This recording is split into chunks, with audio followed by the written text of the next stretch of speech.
The title of Master of Death is whispered in the wizarding world with awe and fear. It's said to belong to whoever unites the three Deathly Hallows, the Elder Wand, the Resurrection Stone, and the Cloak of Invisibility, a collection of artifacts so legendary that even the most brilliant witches and wizards have spent lifetimes chasing them. To hold all three is to hold power beyond measure. The unbeatable wand, the ability to summon the dead, and the means to evade death itself. And ever since death, or perhaps an unknown powerful wizard, created these artifacts, few have ever come close to possessing all three. But there is one wizard in particular who was close. Albus Dumbledore was the greatest sorcerer of his age, a man who wielded the Elder Wand for decades, who tracked down the Resurrection Stone, and even held the Invisibility Cloak in his possession for over a decade. He also knew more about the Hallows than anyone alive. In some ways, if anyone seemed destined to claim the title, it was him. Yet Dumbledore, the most brilliant wizard of his time, never attempted to unite the Hallows and claim the title. Ultimate power was at his fingertips, but rather than embrace it, he turned it away. Today we're diving deep into the idea of the Master of Death, what the title really means, how it's earned, and why Dumbledore walked away from it. Let's dive into it.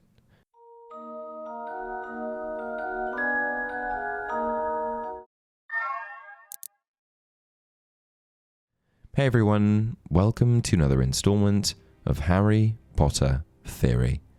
To understand why Dumbledore, a man who could have claimed the Hallows and wielded power beyond anyone alive, chose not to, we first need to understand what this fabled title really is. Because while Master of Death sounds final and absolute, as if uniting the Hallows might grant immortality or dominion over life itself, the truth is far stranger and far more elusive. The idea comes from an ancient story most wizards dismiss as a children's tale, yet it's powerful enough to have obsessed some of history's greatest minds. That story is of course the tale of the three brothers. It tells of three wizard brothers who, while traveling together, encounter death himself at a dangerous river. Each brother earns from death a reward of their choosing. The eldest asks for an unbeatable wand, the Elder Wand.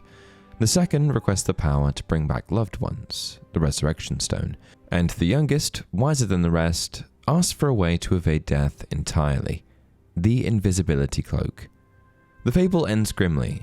The first brother is murdered for his wand. The second is driven to despair and takes his own life, and only the youngest lives a long, fulfilled life, greeting death as an equal when his time comes. Unsurprisingly, the popular tale surrounding the three wizard brothers sparked considerable discussion in the wizarding world. Though the story is very ancient and widely believed to be a fairy tale of sorts, certain concepts were able to gain traction, like the myth behind there being a Master of Death, a tagline that's thrown around quite a bit in Harry Potter without proper explanation. That is a children's tale, told to amuse rather than to instruct. Those of us who understand these matters, however, recognize that the ancient story refers to three objects or hallows, which, if united, will make the possessor Master of Death. But what does that actually mean? Sure, it sounds cool, but what does it do for you? Are you immortal? Do you have the power to control the spirits of others? Do you become the physical manifestation of death mentioned in the tale of the Deathly Hallows? Can you snap your fingers and end lives, save them? Or is this more of a vanity title lacking any sort of considerable depth? At one time, two of the most formidable wizards in the wizarding world, Gellert Grindelwald and Albus Dumbledore, were consumed by an overwhelming fascination with this concept. So surely there must be something to it, right? The first thing to note is that being a Master of Death represents different aspects of mortality and its relationship with power, resurrection, and invisibility. The Elder Wand signifies the power of others. The Resurrection Stone represents the longing for life after death, and the Invisibility Cloak symbolizes the ability to evade the inevitability of death. Together, these hallows create a triad that encompasses the different facets of humanity's relationship with mortality. When attempting to understand the concept of being a Master of Death, some may immediately think of Harry Potter as an example, considering that he seemed to possess all three Deathly Hallows at one point. For example, before venturing into the Forbidden Forest to face Voldemort, Harry was covered by the Invisibility Cloak, held the Resurrection Stone in his grasp, and was regarded as the Elder One's loyal owner by extension. However, it is worth noting that despite his claim of loyalty over the Elder Wand, Harry never physically possessed it the time he carried the other two Hallows. As a result, it can be argued that he never truly achieved the status of a Master of Death. However, as we've already established, Harry wasn't the only person to have the elusive title at his fingertips. Dumbledore could have easily gotten there too. So again, why did the most brilliant wizard of the century deliberately turn away from that ultimate power? Incidentally, Harry's reason for not becoming the Master of Death was very similar to Dumbledore's. When both wizards had the opportunity to seize that title, they chose not to, as neither was truly interested in claiming such power. Dumbledore explains this to Harry later in the story. "Maybe a man in a million could unite the Hallows, Harry. I was fit only to possess the meanest of them, the least extraordinary. I was fit to own the Elder Wand, and not to boast of it, and not to kill with it. I was permitted to tame and to use it, because I took it, not for gain, but to save others from it. But the cloak I took out of vain curiosity, and so it could never have worked for me as it works for you, its true owner. The stone I would have used in an attempt to drag back those who are at peace, rather than to enable my self-sacrifice, as you did. You are the worthy possessor of the Hallows." Dumbledore patted Harry's hand, and Harry looked up at the old man and smiled. He couldn't help himself. How could he remain angry with Dumbledore now? Why did you have to make it so difficult? Dumbledore's smile was tremulous. "I'm afraid I counted on Miss Granger to slow you up, Harry. I was afraid that your hot head might dominate your good heart. I was scared that, if presented outright with the fact about those tempting objects, you might seize the Hallows as I did, at the wrong time, for the wrong reasons. If you laid hands on them, I wanted you to possess them safely." Dumbledore's confession here reveals everything. He knew he wasn't worthy. For all his genius and power, he once chased the Hallows for the wrong reasons: ambition, curiosity, and a desperate desire to undo loss. His youth was marked by grand dreams of reshaping the wizarding world with Gellert Grindelwald, but those ambitions ended in tragedy when his sister, Ariana, was killed in the crossfire of their duel.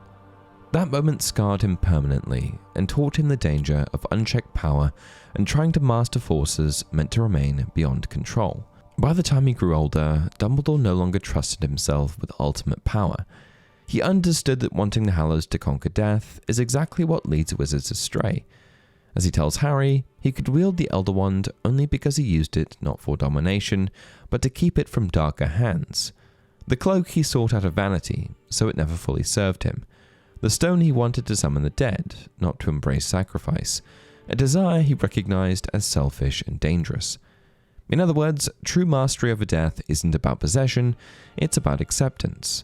Dumbledore feared what he might do if temptation ever won again, so he chose to step back and let someone purer of heart carry that burden.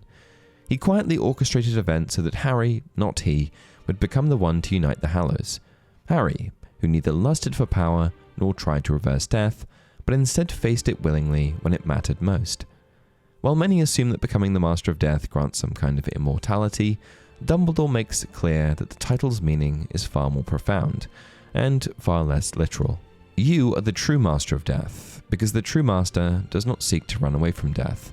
He accepts that he must die, and understands that there are far, far worse things in the living world than dying. Harry, who had walked into the Forbidden Forest ready to lay down his life, embodied the acceptance the Hallows were meant to teach. Though the implications of becoming a Master of Death are not definitively explained, all pointers seem to suggest that it bears no actual significance. At most, it may indicate that the person has overcome their fear of death and has found peace with its inevitability. Personally, I lean towards this interpretation, as well as the notion that the Deathly Hallows are simply powerful artifacts created by the Peveril brothers, rather than literal gifts bestowed by death. However, in fan-created content, the concept of being a Master of Death often takes on varying interpretations. It can range from notions of immortality to being equated with being death itself, or even transcending the power of death. And the problem here is that making the Master of Death immortal would mess with the core message J.K. Rowling was going for. Throughout the series, she keeps hammering home that death isn't something to fear, it's a natural, inevitable part of life. If being Master of Death really did just mean you could live forever, it would basically prove Voldemort right, and undo one of the biggest themes in the whole story. Anyway, that's it for today's video. What do you guys think? Was Dumbledore's explanation for his avoidance of all 3 Deathly Hallows genuine, or is there more to it than that? Let me know down in the comment section below. Until next time, remember, it does not do to dwell on dreams and forget to live